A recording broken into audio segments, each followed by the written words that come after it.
নমস্কার বন্ধুরা, আজ আমি পটলের এমন একটা রেসিপি আপনাদের সাথে শেয়ার করব যেটা খাওয়া তো দূরে থাক, দেখা মাত্রই জিভে জল আসবে। এইটুকু গ্যারান্টি দিয়ে আমি বলতে পারি। এই প্রচণ্ড গরমে কি দিয়ে একটু ভাত বা রুটি খাবো সেটা কিন্তু একদমই চিন্তা করতে হবে না যদি পটলের এই রেসিপিটি বানিয়ে নিতে পারেন। আজ পর্যন্ত পটলের যত রেসিপি খেয়েছেন, এটা যে সবার থেকে সেরা হবে এইটুকু কিন্তু আমি বলতে পারি। বানানোর পদ্ধতিও একদম সহজ সাধারণ, যে কেউ এটা যখন তখন বানিয়ে নিতে পারবেন। ঘরে থাকা সাধারণ কিছু উপকরণেই তৈরি হয়ে যাবে, আর সময়ও কিন্তু খুব একটা লাগে না। চলুন তাহলে দেখে নেওয়া যাক। প্রথমেই এখানে নিয়েছি পটল, আর গরমের প্রধান সবজি কিন্তু এই পটল। পটলগুলো আগেই ভালো করে ধুয়ে নিয়েছিলাম, তারপর খোসা ছাড়িয়ে আবারও ধুয়ে নিয়েছি। তারপর দুদিক থেকে একটু একটু করে কেটে নিলাম। এভাবে কিন্তু সমস্ত পটলগুলো আমি কেটে নিলাম। অপরদিকে নিয়ে নিলাম একটা শিল পাটা। এবার যে পটলগুলো আমি খোসা ছাড়িয়ে ভালো করে পরিষ্কার জল দিয়ে ধুয়ে দুদিক কেটে নিয়েছিলাম, সেই পটলগুলো আমি একটু থেতো করে নেব। তবে পটলগুলো কিন্তু খুব ভালোভাবে থেতো করতে হবে। পটল যত ভালোভাবে থেতো হবে, রান্নাটাও কিন্তু তত তাড়াতাড়ি হবে আর খেতেও ভালো লাগবে। তো সমস্ত পটল কিন্তু আমি ভালো করে থেতো করে নিচ্ছি। পটলের পরিমাণটা কিন্তু আপনারা যতজন খাবেন সেই বুঝে কমিয়ে বা বাড়িয়ে নিতে পারেন। তো দেখুন, সমস্ত পটলগুলো আমি থেতো করে তারপর একটা প্লেটের মধ্যে তুলে নিলাম। এবার অপর দিকে নিয়ে নিলাম একটা কাঁচা আম। আমের অর্ধেকটা আমি কেটে নিয়েছি। এটা কিন্তু টক আম, তাই আমি খুব একটা বেশি দিলাম না, অল্প পরিমাণে দিয়েছি। সম্পূর্ণটা আম দিতে গেলে কিন্তু অনেক বেশি টক হয়ে যাবে, তাই অল্প একটুই দিলাম। আপনারা কিন্তু আপনাদের পছন্দ মতো টকটা দিয়ে নেবেন। তো আমটাও কিন্তু থেতো করে তুলে নিলাম। অপরদিকে দেখুন, হাফ কাপ মুসুর ডাল 1 ঘন্টা আগে জলে ভিজিয়ে রেখেছিলাম, আর এখন দেখুন মুসুর ডালটা কিন্তু খুব ভালোভাবে ভিজে গেছে। এবার এই মুসুর ডালটা কিন্তু আমি একটু বেটে নেব। একবারে সবগুলো বাটবো না, দুবারে বেটে নেব, তাই প্রথমে আমি অল্প একটু নিলাম, তারপর একটু বেটে নেব। তবে খুব মিহি করে বাটবো না, যাতে ডালটা গোটা গোটাও থাকে আবার সামান্য একটু বাটাও হয়। তো দেখুন, এই রকমভাবে বেটে নিলাম।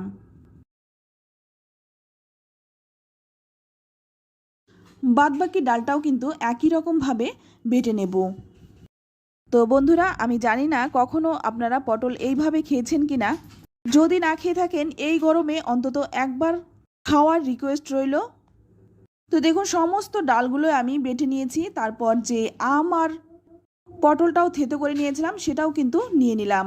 এবার এর মধ্যে দিয়ে দিচ্ছি হাফ চামচ হলুদ গুঁড়ো, দিয়ে দিচ্ছি স্বাদ মতো লবণ, আর দিয়ে দিলাম একটা বড় সাইজের কুচনো পেঁয়াজ। পেঁয়াজটাকে একদম মিহি করে কুচিয়ে নিয়েছিলাম। তারপর দিয়ে দিলাম সামান্য একটু জিরে গুঁড়ো, দিয়ে দিচ্ছি হাফ চামচ লাল লঙ্কার গুঁড়ো, আর এই লঙ্কার গুঁড়োটা কিন্তু ঝাল। আর দিয়ে দিচ্ছি কয়েকটা কাঁচা লঙ্কা। কাঁচা লঙ্কাটাকে আমি ছুরি দিয়ে একটু কেটে দিচ্ছি। আপনারা চাইলে কিন্তু এটা থেতো করেও দিতে পারেন। এবার এর মধ্যে দিয়ে দেব 1 চামচ সর্ষের তেল। এবার তেলটা দিয়ে খুব ভালোভাবে মিশিয়ে নেব। এখানে কিন্তু আমি শিলপাটার মধ্যে মেখে নিচ্ছি। আপনারা চাইলে কিন্তু অন্য একটা পাত্রের মধ্যে নিয়ে তারপর মেখে নিতে পারেন। আর শিলপাটায় যদি এটা মেখে নেওয়া হয়, এর স্বাদ কিন্তু অনেকটাই বেশি হয়।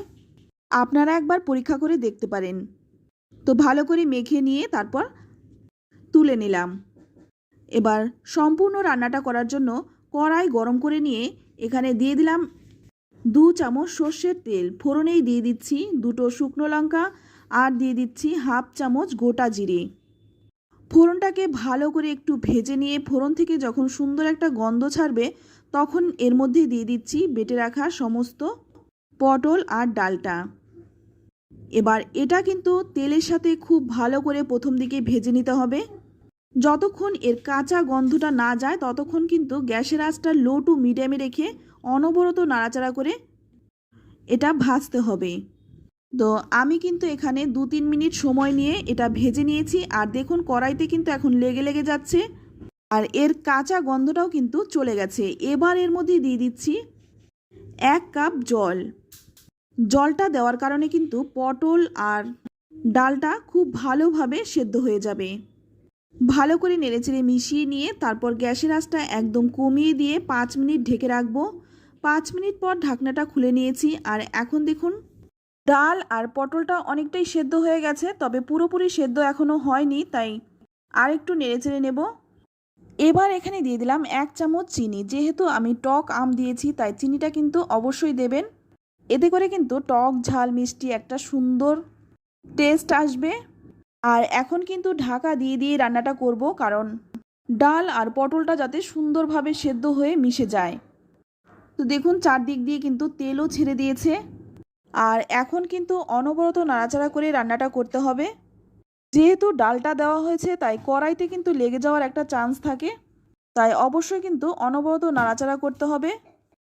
আর এখন কিন্তু রান্নাটা প্রায় হয়েই এসেছে। এবার নামানোর আগে দিয়ে দিচ্ছি 1 মুঠো ধনে পাতা, আর এখানে কিন্তু আমার লবণটা একটু কম মনে হচ্ছে, তাই আমি সামান্য একটু লবণ দিয়ে দিলাম।